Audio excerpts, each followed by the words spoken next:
Social Security benefits, a few things you may want to know. All of that to be covered in this video. Let's get into it right away. Welcome and thank you so much for joining me. If you're new here or if you haven't done so yet, make sure to hit the subscribe button right down below the video, as I'm back every single day in videos just like this one to help you out in any way that I can.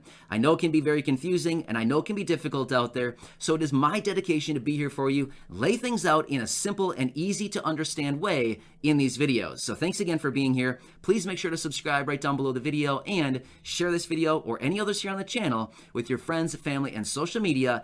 Ask them to come over, check out some videos, and of course, subscribe. Thanks again. Let's get into this right away and talk about Social Security. So, how many of you, just out of curiosity and just because it's a little bit fun, have been over to the Social Security website? You've looked at the website, you've clicked around a little bit, maybe read a few things, and then realized, oh wow, this is actually really confusing and there is a ton of material to read through right here.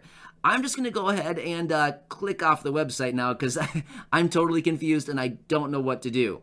Has anybody ever been there before? Because I know I've certainly been there more than one time, right? You look around and you have good intentions of reading and learning all kinds of things about Social Security, and then before you know it, you find yourself clicking away about a minute and a half later. Yeah, been there, done that, right? I certainly have. Just because this is fun to know, the Social Security Handbook has over 2,700 rules. Yeah, as you can see, it is very elaborate, it is very intense, there is a lot to know about this topic.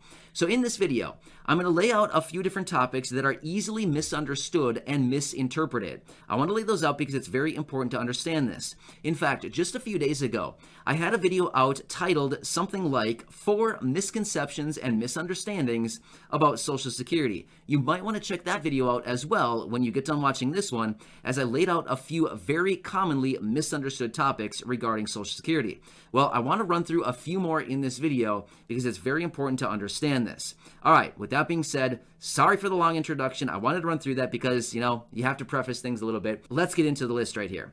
All right, number 1. In instances of a married couple receiving Social Security benefits. So both people in this married couple are receiving Social Security benefits. Life is good, right? Well, unfortunately, one of the members of this married couple passes away. First off, my condolences. Of course, it's a sad situation. But in this event, a lot of people misunderstand this and think that the surviving partner, the surviving person within this couple, would receive both benefits. Even though that would be great, unfortunately, that is not the case.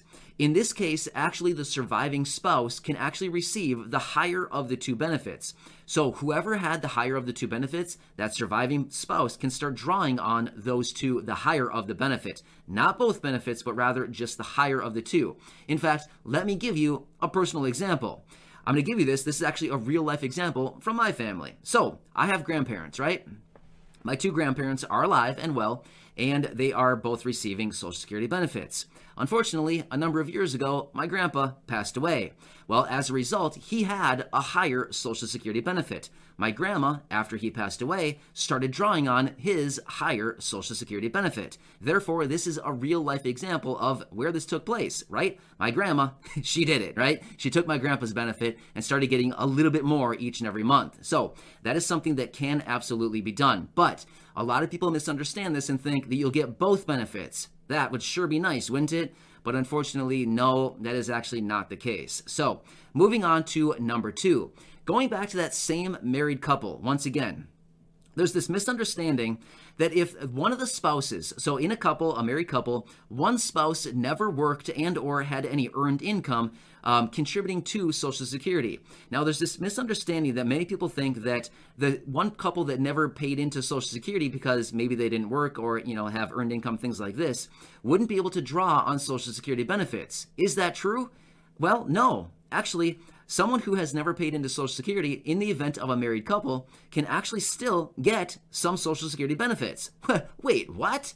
Right? Yeah, no, this is actually pretty cool. So you can actually start drawing on spousal benefits. So in this event, let me go back to a quick example.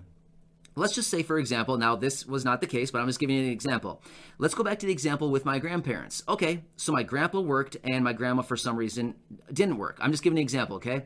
Let's just say, for example, she wasn't working and she never contributed to Social Security. Therefore, in the example, they would think that maybe she wasn't eligible. Well, no, in this example, let's just say that my grandma would still be able to draw on my grandpa's benefits as spousal benefits, right? Pretty cool stuff. So how does that work though? Is it a full benefit? Well, no, it's actually not a full benefit, but rather it is no more than 50% of the other person's benefit. So let me give it just a quick example.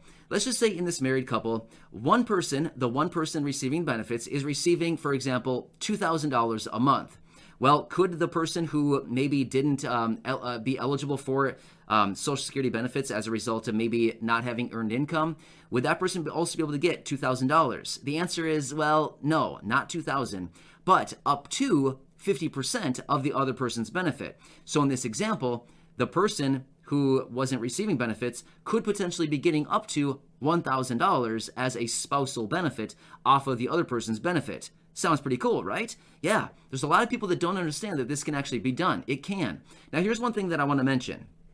If you are in an event where maybe you're married, maybe you're single, or anything like this, the best thing I can say to do is, first off, I don't know your situation. So for me to analyze your exact situation and be able to tell you, this and this and this, I can't really do that for you. The best thing I could say to do is call Social Security. Connect with an agent and they can look into your specific situation and tell you what is best for you and your particular situation. So if you want, call Social Security, connect with an agent, and they can look into everything about your profile, and then they can tell you the best solution for you. So that's the best thing I can say to go ahead and do going forward. All right, but anyway, one more thing that I want to talk about here that is also pretty important to understand, and most people do not understand that this is actually something that can be done. Now, if you start drawing on Social Security benefits and you think, well, this wasn't such a good idea. I maybe should have waited a little longer. Maybe I shouldn't have started drawing on my benefits right away. Or maybe just straight up, you start drawing on your benefits and say, hey, I don't want these benefits anymore. You can actually cancel unemployment. Or, sorry, did I say unemployment? I meant Social Security. You can actually cancel Social Security benefits. Yes, this is a thing that can be done. Now, a lot of people don't understand this, but it can be done. Here's the thing. If you start drawing on your benefits and you decide for some reason that you want to maybe wait and draw it at a later time, or maybe you just think, this just isn't for me. I don't like all the rules and stipulations. I just want to be done with this. You can actually cancel Social Security benefits, but there's a catch. There's always a catch, right? So here's the thing. You need to cancel within 12 months after you start drawing on benefits. And the other catch is you have to pay back all of the benefits that you've received to repeal your actual application. So here's the thing. Once again, before you go ahead and do that, what I would say, call Social Security, have a conversation with an agent, and talk about everything. Ask all the questions you could ever want to know and get the answers to everything. Do research on this before you just ultimately say, I want to cancel my benefit. I would say do some research before that and absolutely call them and connect with an agent. So that would be very important. But yes, you can actually cancel Social Security benefits within 12 months of starting to receive them. But again, just be aware, you would need to pay back all of the benefits that you've received as up until that date. That's very important to understand, right? These are a few misconceptions, a few commonly misunderstood aspects about Social Security. I hope this kind of lays it out and makes it a little bit more easy to understand. I know it's incredibly confusing. I will come back in future videos and keep laying these things out one by one, maybe a handful of them in each and every video. Like I said, just a few days ago, I released that one video talking about 4 major misconceptions and misunderstandings about Social Security. You probably want to watch that video as well, as we have some really good information in that one. So again, I'll be back in future videos kind of laying these out one by one. I know it's incredibly confusing. I mean, like I said, the handbook, over 2,700 rules. That's a lot of rules, right? It's almost really hard to read through all that and understand all of it. So maybe I can hit on some of the most common ones going forward, but either way, I hope this video helps you out. Please make sure once again, to hit that subscribe button right down below the video. Share this with your friends, family, social media. And again, go back and check out some other videos right here on the channel. I have a lot of videos right here. So thanks again for your support. I appreciate it, and I'll see you again.